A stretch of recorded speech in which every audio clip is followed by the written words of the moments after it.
आज 2026 आलेला आहे, 6 वर्ष हे धोरण येऊन झालेले आहेत आणि तरी राज्य शासन प्रत्येक वेळेस हेच उत्तर देत आहे की आम्ही ते आणणार आहे. असे हे जे प्री स्कूल आहेत, प्रायमरी स्कूल आहेत, याच्यात वेगवेगळ्या पद्धतीच्या घटना घडतात, चिमुकले मुलं असतात.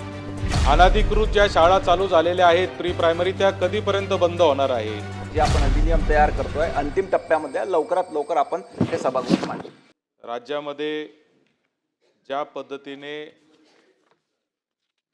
प्री प्रायमरी आणि नर्सरीचे वर्ग चालू केले जातात, याच्यासाठी राज्य शासनाची कुठल्याही पद्धतीची परवानगी शालेय शिक्षण विभागाची घेण्याची गरज नाही.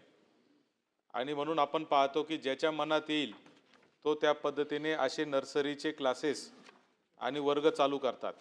कोणी बंगल्यामध्ये करतं, कोणी 2 खोल्यांमध्ये करतं. त्याची कुठल्याही पद्धतीची सुरक्षतेची व्यवस्था नाही, कारण त्याची नोंदणीच तुमच्याकडे नाही. आणि ती नोंदणी नसल्यामुळे त्याच्यावर कोणतेही बंधन टाकण्याचा शासनाचा प्रसंगच शासनाला येत नाही.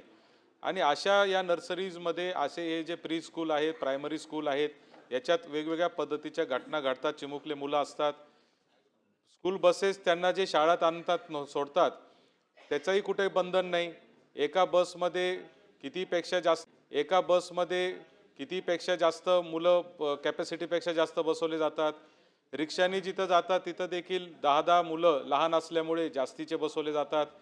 आणि म्हणून माझी राज्य शासनाला एक प्रश्न या सूचनेच्या माध्यमातून असा आहे, या उत्तरामध्ये मंत्री महोदय आपण असं उत्तर दिलेलं आहे आणि जे मला माहिती की तुम्ही परत उत्तरामध्ये तेच सांगणार आहात की राष्ट्रीय शैक्षणिक धोरणामध्ये खाजगी बालवाटिका म्हणजे नर्सरी जे आहेत त्यांच्यासाठी नोंदणी संदर्भात अधिनियम प्रस्तावित करण्यात येणार आहे. म्हणजे आज अस्तित्वात नाही, मग तो कधी अस्तित्वात येणार आहे? त्याची अंमलबजावणी कधीपासून होणार आहे? अनधिकृत ज्या शाळा चालू झालेल्या आहेत प्री प्रायमरी, त्या कधीपर्यंत बंद होणार आहेत? याबाबतचं स्पेसिफिक उत्तर मंत्री महोदय आपल्याकडून अपेक्षित आहे. सभापती महोदय, सन्माननीय सदस्य सत्यजितजी तांबे यांनी सभागृहामध्ये प्रीस्कूलच्या संदर्भात वस्तुस्थिती या ठिकाणी मांडलेली आहे. आणि ही गोष्ट खरी आहे की आजपर्यंत प्रीस्कूलकरिता कुठलेही नियम किंवा कायदे आपल्याकडे त्या ठिकाणी अस्तित्वात नाही. आणि ते म्हणत आहे की तुम्ही उत्तरही तेच द्याल. परंतु मला असं वाटते मान्य सत्यजित तांबे शिक्षण क्षेत्रामध्ये मागच्या 30 ते 40 वर्षापासून आहे.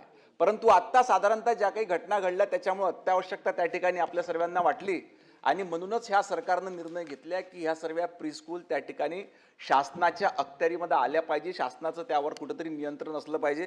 याच्याकरिता राष्ट्रीय शैक्षणिक धोरण 2020 नुसार बाल्यावस्थामध्ये आपण जे शिक्षण देतो ते आपल्या लहान मुलांच्या सर्वांगीण विकासाकरिता अतिशय महत्त्वाचं असते.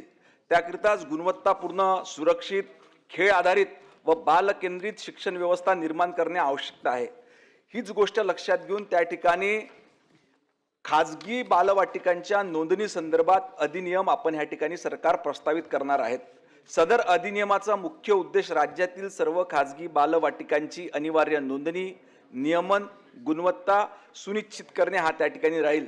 त्याच्याकरिता नोंदणीसाठी सक्षम प्राधिकरणाची नेमणूक, ऑनलाईन पोर्टलद्वारे नोंदणी प्रक्रिया, नोंदणीची वैधता, नूतनीकरणाची तरतूद ह्या सर्व गोष्टी याच्यामध्ये करण्यात आलेल्या आहे. आणि जे काही प्रकार आता घडत आहेत, आता जे उदाहरणार्थ बदलापूरला झालं, स्कूल व्हॅनमध्ये त्या ठिकाणी अवघ्या 4 वर्षाच्या बालकासोबत त्या ठिकाणी तो प्रकार घडला. परंतु आपण शाळेवर कारवाई करू शकलो नाही, कारण आपल्याला त्या ठिकाणी त्या आपल्या अखत्यारीतच ती प्रीस्कूल त्या ठिकाणी येत नाही. म्हणून याच्यावर नियंत्रण घेण्याकरिता लवकरच आपण त्या ठिकाणी अधिनियम प्रस्तावित करतोय आणि सरकारच्या अधिनियमाखाली आहे. महोदय, राष्ट्रीय शैक्षणिक धोरण 2020 मध्ये हे प्रस्तावित केलं होतं की असा अधिनियम असला पाहिजे, प्री प्रायमरीच्या शाळा देखील शासनाकडे नोंदणीकृत असल्या पाहिजे.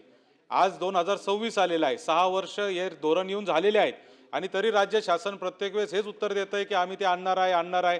कधीपर्यंत आणणार याचं ठोस उत्तर मंत्री महोदय आपण द्या, तारीख द्या. आज मी आपल्याला सांगतो की अंतिम स्तरावर आपली जी प्रक्रिया आहे, जे आपण अधिनियम तयार करतोय अंतिम टप्प्यामध्ये लवकरात लवकर आपण हे सभागृहात मांडू.